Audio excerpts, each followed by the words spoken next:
You don't actually lose control the way you think you do. It just feels sudden because you only notice it at the breaking point.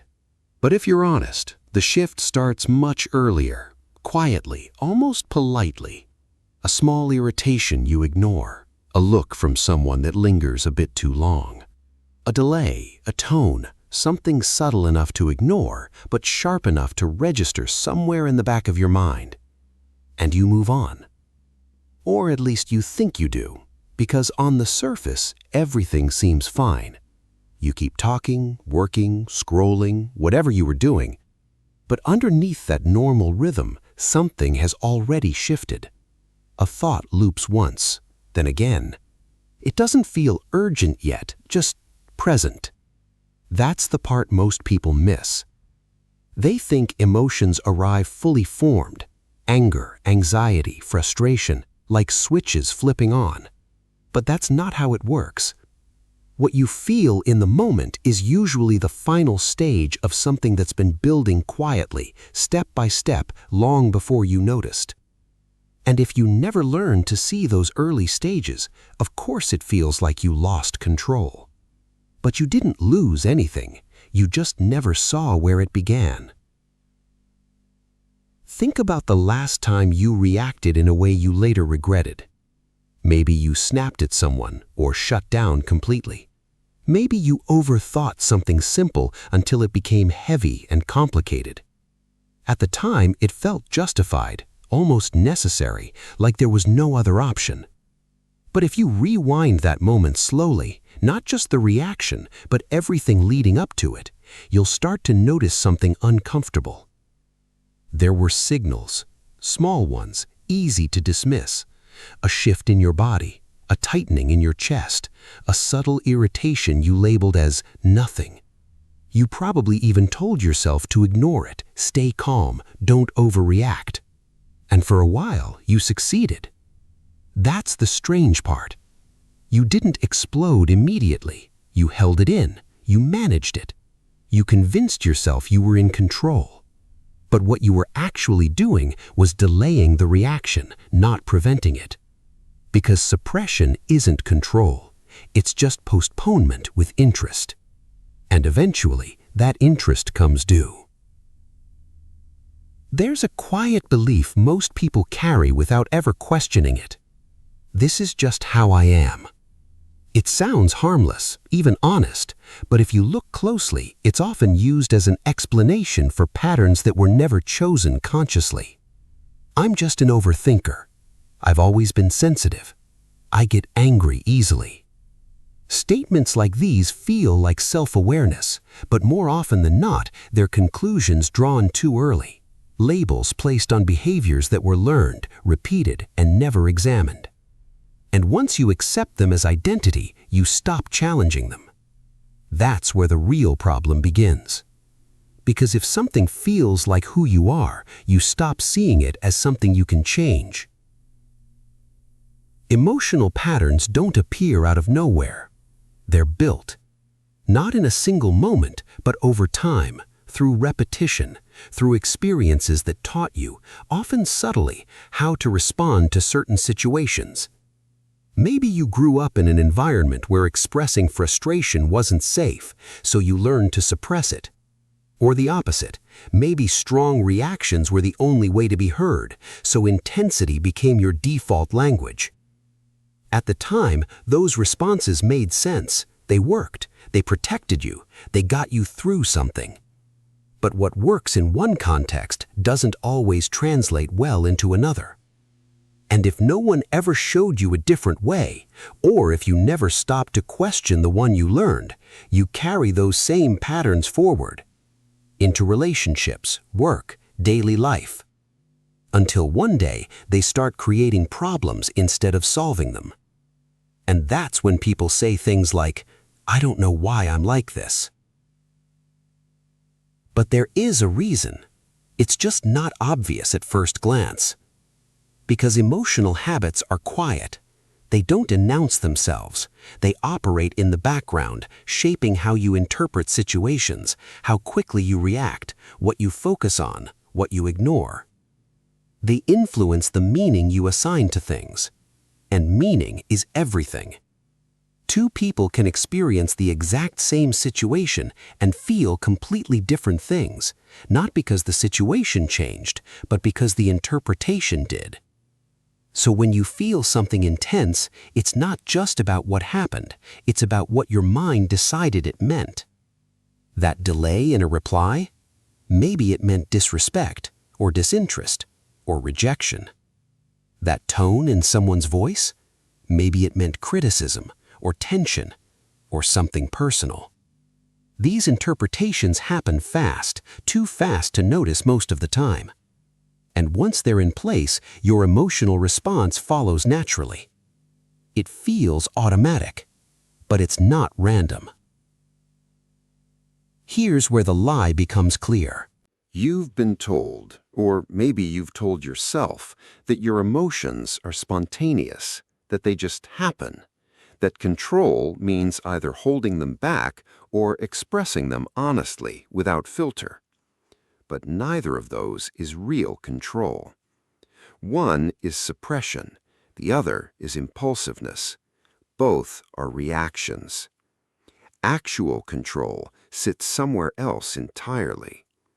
It starts before the reaction, in the space where the first thought appears, the first interpretation forms, the first subtle shift happens inside you.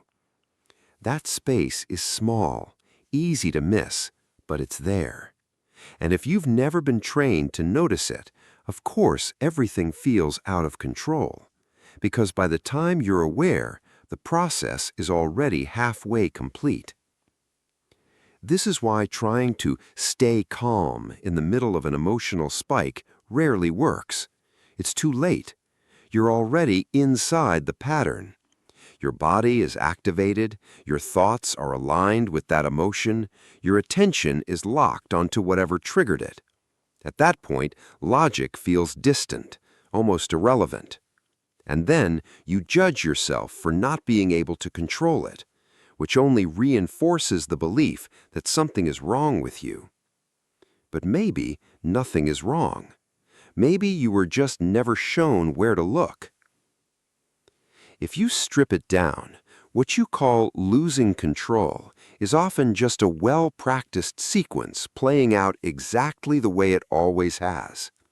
Trigger, interpretation, emotional buildup, reaction.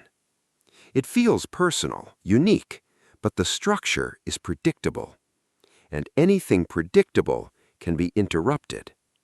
Not by force, not by willpower alone, but by awareness at the right moment. That's the part most people skip. They focus on the reaction because it's the loudest part, the most visible, the most uncomfortable. But the reaction is just the final expression of something that started much earlier. If you want to change the outcome, you have to go back to the beginning, even if that beginning feels almost invisible. So here's the shift. Instead of asking, "Why did I react like that?" try asking something slightly different. What happened before I noticed anything was wrong? Not the obvious moment, not the trigger itself, but the few seconds or minutes before your awareness caught up. That's where the pattern reveals itself. At first, it might feel unclear, vague. You might struggle to pinpoint anything specific. That's normal. You're essentially trying to observe something that has always operated automatically. But over time, patterns start to emerge. You'll notice the same types of thoughts, the same interpretations, the same physical signals. And once you can see them, they lose some of their power. Not all at once, but enough to create a gap. A small pause between what you feel and what you do. And in that pause, something new becomes possible. You're not weak for reacting the way you do. You're patterned. There's a difference. Weakness implies something lacking, something broken. A pattern just means something learned. And what's learned can be unlearned or reshaped, but not by pretending it doesn't exist, not by forcing yourself to be better in the moment, only by understanding how it actually works. This chapter isn't about fixing anything yet. It's about seeing clearly, because until you recognize the pattern for what it is, you'll keep mistaking it for identity, for personality, for something permanent. And it's not. It's just familiar. And familiarity has a way of feeling like truth, even when it isn't. In the next part, we're going to zoom in even closer, not just on the pattern as a whole, but on the exact moments that set it in motion, the triggers that slip under your awareness and quietly take control before you even realize what's happening. Because once you can see those, everything starts to change. Say when you're ready. Chapter 2. The Invisible Triggers Running Your Life. It rarely starts where you think it does. You tell yourself, that's what upset me. You point to the obvious moment, the comment, the delay, the tone. It feels clear, almost logical, cause and effect. Something happened and you reacted. But if you slow it down, really slow it down, you'll notice something strange. The reaction didn't begin there. It started earlier, quietly, in a place you almost never look. Imagine this. You send a message, nothing important, just casual, and then you wait. A few minutes pass, then more. You check your phone again. Still nothing. At first, it's nothing, but then something shifts. Not outside, inside. A small thought appears. That's weird. Then another. Why haven't they replied? You keep going. You distract yourself, but the thought doesn't disappear. It lingers. It evolves. Maybe they're ignoring me. Now your body changes, just slightly. A bit of tension. Not enough to alarm you, just enough to exist. Then comes the next layer. Did I say something wrong? And just like that, the emotional tone shifts. Curiosity becomes uncertainty. Uncertainty leans toward discomfort. Still, nothing dramatic has happened. No argument, no conflict, just silence. But internally, something is already building. This is the part most people never see. The trigger isn't the event, it's the meaning you attach to it. And that meaning forms fast, faster than conscious thought. It slips in quietly, almost convincingly, as if it's just the truth. But it isn't truth. It's interpretation. And interpretation is shaped by memory, past experiences, expectations, things you don't actively think about in the moment, but that still guide your reaction. So when you feel something intense, it's not just because of what happened, it's because of what your mind decided it meant. Let's stay with that example. Same situation, same delayed reply, but imagine a different interpretation. They're probably busy. Notice what changes. The situation stays the same. The outcome hasn't shifted, but emotionally it feels completely different. There's no tension, no spiral, just neutrality. That's not because you forced yourself to feel calm. It's because the trigger never fully activated. This is why emotional control isn't about suppressing reactions. It's about understanding where they actually begin. Because once a trigger fully activates, once the interpretation locks in, everything else follows almost automatically. Your attention narrows, your thoughts align with that feeling, your body responds, and before you know it, you're inside the reaction. Trying to control it at that stage feels like trying to stop a moving train. Possible, maybe, but difficult, exhausting, and often too late. The real leverage point comes earlier, at the moment where meaning is still flexible. But that moment is subtle. It doesn't announce itself. It doesn't feel important. In fact, it often feels so insignificant that you ignore it completely. A glance, a pause, a word choice, tiny details. Yet those details carry weight, not because of what they are, but because of what they suggest to you. Think about how often you've reacted strongly to something that objectively wasn't that serious. Later, when the emotion fades, you look back and think, why did that bother me so much? That question usually comes too late, because by then, the chain has already played out. Trigger, interpretation, emotional buildup, reaction, and most of that chain happened automatically. Here's where it gets more interesting. Your mind doesn't just interpret, it predicts. It fills gaps. When information is incomplete, and it often is, your brain doesn't wait, it guesses. It creates a story that makes the situation feel complete. That story feels real, convincing. But it's often built on assumptions, not facts. And those assumptions tend to lean in a specific direction based on what you've experienced before. If you've been ignored in the past, silence may feel like rejection. If you've been criticized often, a neutral tone may feel like judgment. If you've had to prove yourself repeatedly, small setbacks may feel like failure. None of this is conscious. You're not choosing these interpretations deliberately. They're patterns, learned responses that have been repeated enough times to feel automatic. So when you say, that situation made me feel this way, it's only partially true. The situation provided the spark, but the fuel, the part that made it intense, that came from the pattern. This is why two people can experience the same moment and walk away feeling completely different things. One shrugs it off, the other carries it for hours. It's not about strength or weakness, it's about interpretation. Now, here's the uncomfortable part. You trust your interpretations. Of course you do. They feel immediate, obvious, almost self-evident. But what if they're not as accurate as they seem? What if some of the things you're reacting to aren't actually happening the way you think they are? Not in a dramatic sense of everything is wrong, but in small, subtle distortions. A tone that wasn't meant the way you heard it. A delay that had nothing to do with you. A look that meant something entirely different. These aren't rare exceptions. They happen more often than most people realize. But the mind doesn't like uncertainty, so it fills the gap quickly. And once it fills it, it defends it. That's why in the middle of an emotional reaction, it feels like you're right. Not just emotionally, but logically. You can explain it, justify it, build a case for it.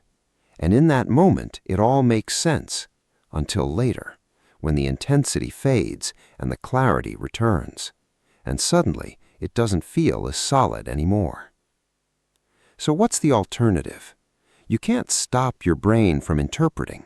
That's not the goal. The goal is to notice that it's happening, to create just enough awareness to question the first meaning that appears. Not reject it immediately, just pause. Consider that there might be another explanation, another angle, another possibility that doesn't lead you down the same emotional path. That pause is small, but it changes everything. Because it interrupts the automatic chain. It creates space. And in that space, you're no longer just reacting, you're choosing. At first, this won't feel natural. You'll still get pulled into old patterns. You'll still react in ways you recognize later and wish you hadn't. That's part of the process. Because these triggers have been running your responses for years, maybe longer. They're efficient, fast, familiar. Breaking that pattern doesn't happen instantly.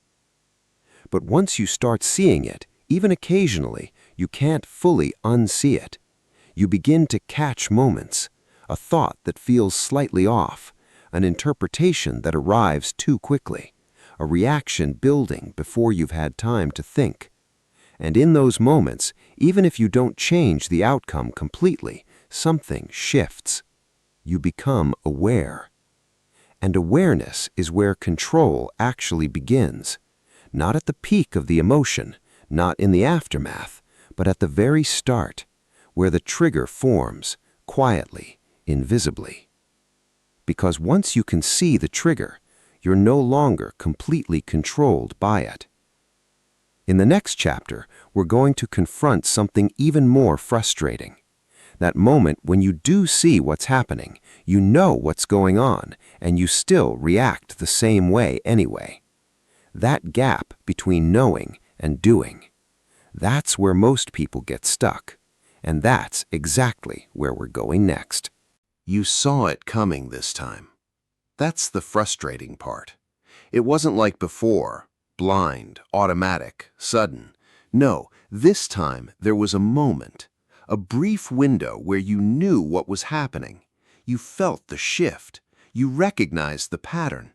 Maybe you even told yourself, stay calm, don't react, not this again. And still, you reacted. Maybe not exactly the same way, maybe slightly toned down, but the core of it, still there, still familiar. And afterward, that quiet disappointment settles in. I knew better. So why didn't that change anything? There's a hidden assumption in that frustration, the belief that awareness should automatically lead to control. It sounds reasonable, almost obvious. If you can see the problem, you should be able to stop it.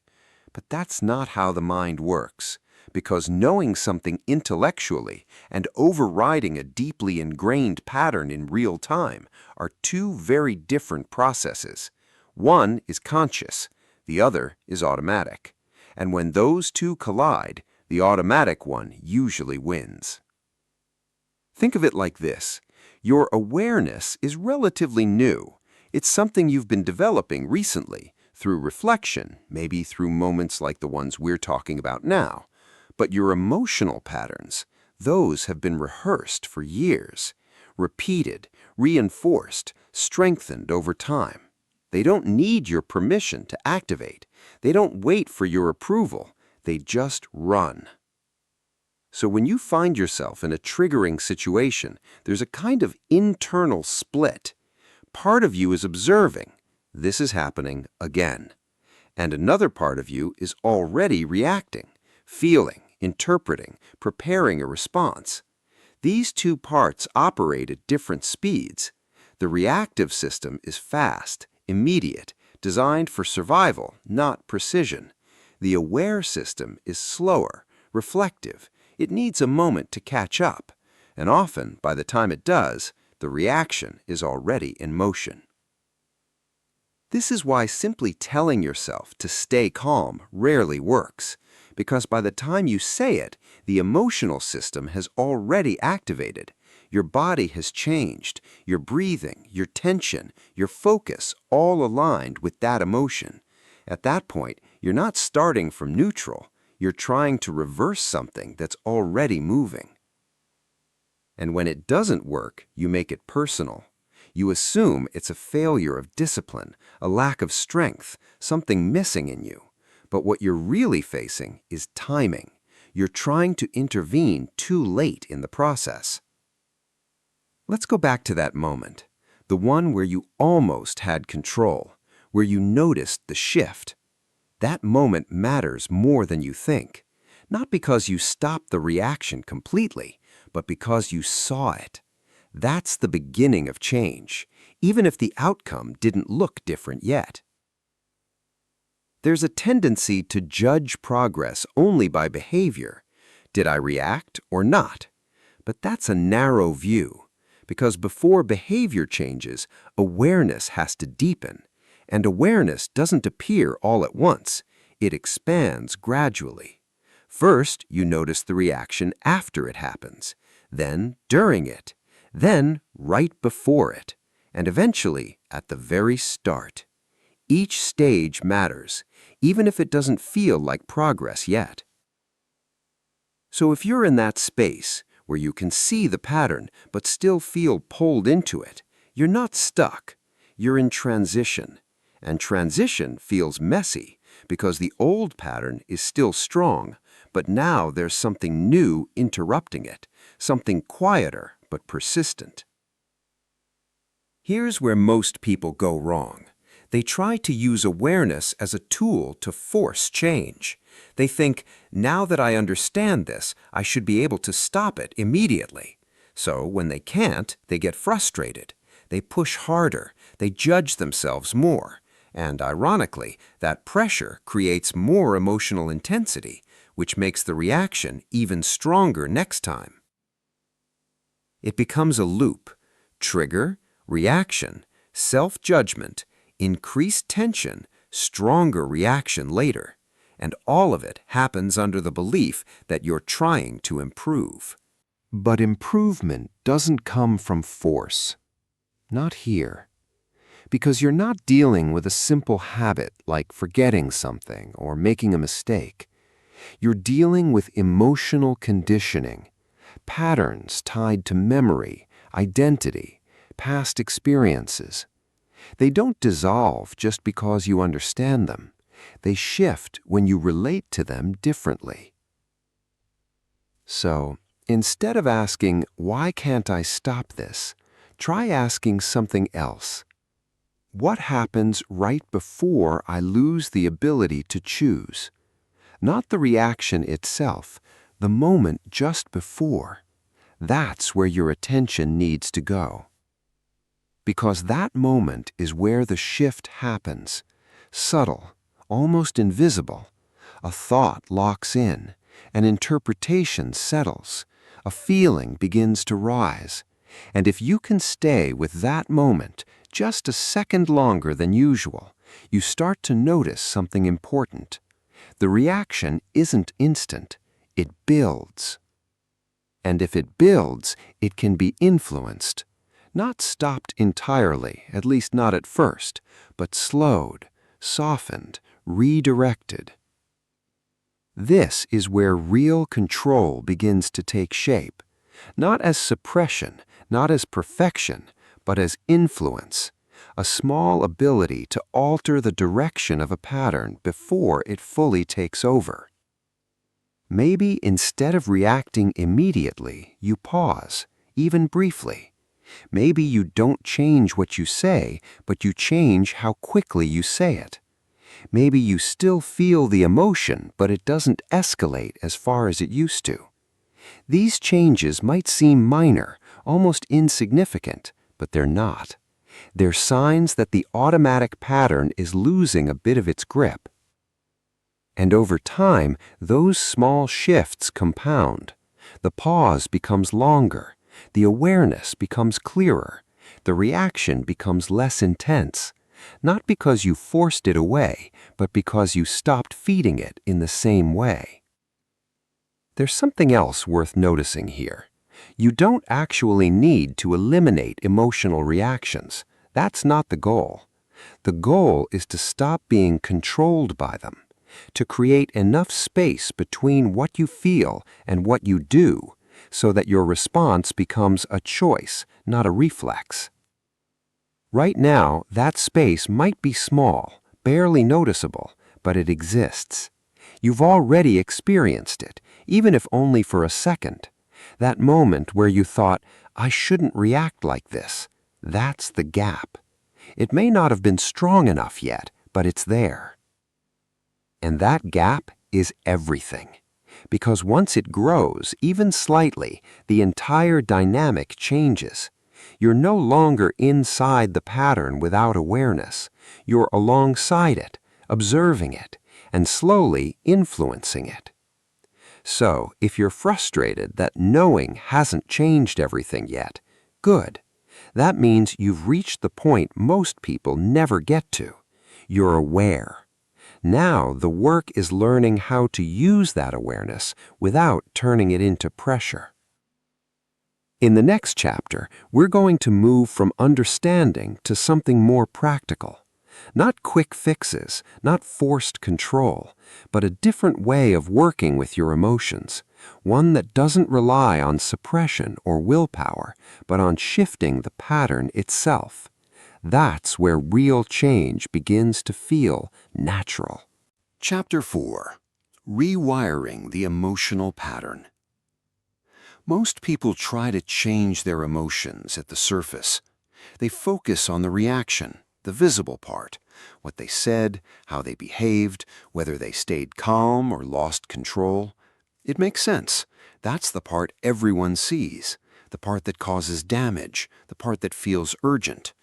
But by the time you reach that layer, the pattern is already complete. So they try harder next time.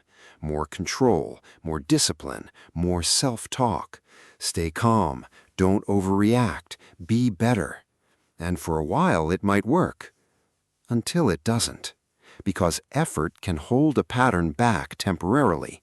It can compress it, delay it, make it look like progress from the outside. But underneath, the structure remains the same. And eventually, it finds a way through. This is where the misunderstanding runs deep. You don't break emotional patterns by fighting them at the end. You change them by interrupting them at the right point, earlier than you're used to, earlier than feels necessary. Think back to what we've uncovered so far. The reaction isn't the beginning. The trigger isn't even the real beginning. It's the interpretation. That quiet moment where something happens and your mind assigns meaning to it. That's where the pattern takes shape. So, if you want to change the outcome, that's where your attention needs to go. Not to the reaction, to the meaning. At first, this feels unnatural, because interpretations don't feel like choices. They feel like facts. They ignored me. That was disrespectful. Something's wrong. These thoughts arrive with a sense of certainty, as if they're simply reporting what's happening. But if you look closely, they're not observations, they're conclusions. And conclusions can be questioned. This is the first shift. Not forcing yourself to think positively, not replacing every negative thought with something artificial, but creating just enough distance to ask, is this the only way to see this? That question does something subtle. It loosens the grip of the first interpretation. It introduces flexibility, and that flexibility changes the emotional trajectory. Let's go back to a familiar situation. Someone responds to you with a short, dry message. Your first thought, they're annoyed. That feels immediate, almost automatic. And if you accept it without question, your emotional state follows. Tension, defensiveness, maybe irritation. But pause for a second. Not long, just enough, and ask, what else could this mean? Maybe they're busy. Maybe they're distracted. Maybe that's just how they type. None of these are guaranteed to be true, but neither is your first assumption. The point isn't to find the correct interpretation. It's to prevent a single interpretation from taking over too quickly, because once it does, the pattern accelerates. This is how rewiring begins, not by forcing a new belief, but by slowing down the old one. There's another layer to this, your body. Emotional patterns don't exist only in thoughts. They live in your physical responses too. Tension in your shoulders, a tightening in your chest, a shift in your breathing. These signals appear early, often before your thoughts fully form. But most people ignore them, or worse, they only notice them when they become intense. If you start paying attention to these physical cues, something interesting happens. You catch the pattern sooner, before it escalates. Emotional patterns don't exist only in thoughts. They live in your physical responses too. Tension in your shoulders, a tightening in your chest, a shift in your breathing. These signals appear early, often before your thoughts fully form. But most people ignore them, or worse, they only notice them when they become intense. If you start paying attention to these physical cues, something interesting happens. You catch the pattern sooner, before it escalates. For example, you might notice a slight tightness when a conversation starts to feel uncomfortable. Normally, you'd ignore it, continue talking, let the situation unfold, and then minutes later find yourself reacting more strongly than expected. But if you catch that tension early, you have a choice. Not a big, dramatic one, just a small adjustment. You slow your breathing. You pause before responding. You give yourself a moment instead of rushing forward.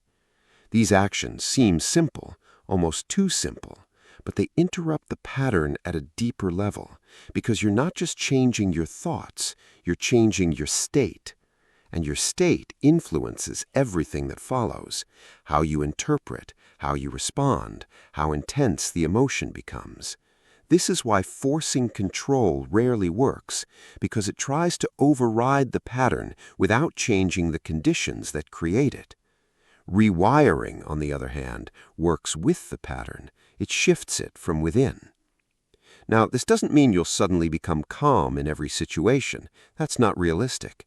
Patterns don't disappear overnight. They weaken gradually through repetition, through small, consistent interruptions.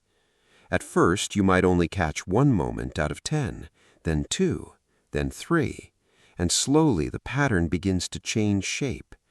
Reactions become less intense, recovery becomes faster. Situations that used to trigger you don't hit the same way anymore. Not because you've suppressed anything, but because the meaning you assign has shifted, and that changes everything. There's one more piece to this: consistency. Not perfection, consistency. You don't need to get it right every time. You don't need to control every reaction. You just need to keep noticing, keep questioning, keep creating that small pause. Because every time you do, you're reinforcing a different pattern, a quieter one, a slower one that gives you space. Over time, that pattern becomes more familiar, more natural, and eventually it starts to replace the old one. That's when control stops feeling like effort and starts feeling like stability. In the final chapter, we're going to take this one step further, beyond techniques, beyond awareness, into identity. Because lasting change doesn't just come from what you do differently, it comes from who you become in the process. And once that shifts, everything else follows. Chapter 5. Becoming someone who doesn't break easily. At some point, it stops being about techniques. You don't think in terms of pauses, triggers, or patterns the same way anymore. Not because those things disappeared, but because something deeper has started to shift: your relationship with yourself. Most people approach emotional control like a skill they need to master, something external, something to apply when things go wrong. And for a while, that works. You learn to pause, to question your thoughts, to slow things down. You interrupt patterns. You create space. But underneath all of that, there's still a quiet tension, a sense that you're managing something fragile, as if at any moment you could slip back into the old version of yourself. That feeling doesn't come from lack of progress. It comes from identity. Because if deep down you still see yourself as someone who struggles with emotions, then every situation becomes a test. Every trigger feels like a threat. Every reaction feels like failure. And that pressure keeps the old pattern alive. So the real shift isn't just in how you respond, it's in how you see yourself. Not as someone trying to control emotions, but as someone who understands them. That distinction matters more than it seems, because control suggests resistance. Understanding creates space. When you understand something, you don't panic when it appears. You don't rush to suppress it. You don't label it as a problem that needs to be fixed immediately. You observe it. You let it exist without letting it take over. Think about the difference. A moment of frustration arises. Old identity, I shouldn't feel this. Why am I like this? New identity, this is frustration. Let's see where it goes. Same emotion, completely different experience. One creates pressure, the other creates distance. And that distance is what makes stability possible. Because emotional strength isn't about eliminating reactions, it's about not collapsing into them. There's a subtle confidence that develops when this shift begins to settle in. Not loud, not performative, quiet, steady. You start to trust yourself differently, not because you believe you'll never react again, but because you know that even if you do, you won't lose yourself in it. That trust changes how you move through situations. You don't brace yourself as much. You don't overanalyze every interaction. You don't carry the same level of tension because you're no longer trying to be perfect. You're grounded. And that grounded feeling is what people often mistake for being unemotional, but it's not. You still feel everything. You just don't get dragged by it the same way. There's a difference between feeling deeply and being controlled deeply. At this stage, something else begins to fade, the need to react immediately. You start to notice that not every thought deserves a response. Not every feeling needs to be expressed. Not every situation requires your energy. And that realization is freeing. Because before, everything felt urgent. Every discomfort needed to be resolved. Every tension needed to be addressed. Now, there's space. You can let things pass. You can sit with uncertainty a little longer. You can allow silence without filling it. And in that space, your responses become cleaner, more intentional, less driven by impulse. This is where emotional control becomes almost invisible. From the outside, it doesn't look like effort. It looks like calm, like composure, like someone who simply doesn't get shaken easily. But internally, it's not suppression. It's alignment. Your thoughts, your awareness, and your reactions are no longer pulling in different directions. They're working together. That's what makes it sustainable, because you're not fighting yourself anymore. Now, this doesn't mean you've reached some final state. There's no finish line here. You'll still have moments where old patterns show up, unexpectedly, sometimes intensely. But they don't last the same way. They don't define you the same way. You recognize them faster. You recover quicker. You move on without carrying them longer than necessary. And most importantly, you don't turn those moments into evidence that you failed. That used to be part of the pattern too. React, judge yourself, reinforce the identity, and repeat. Now, that loop breaks.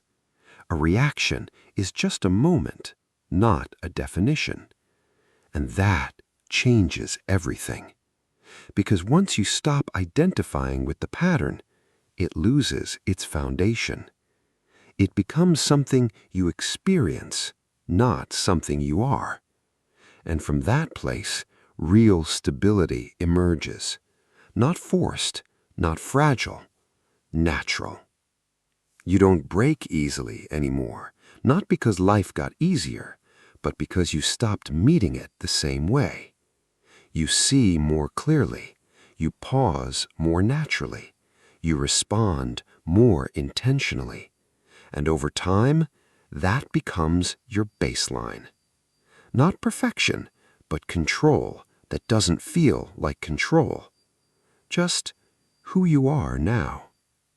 And maybe that's the part no one tells you. This isn't about becoming someone new. It's about removing what was never truly you in the first place. The patterns, the automatic reactions, the interpretations you never questioned.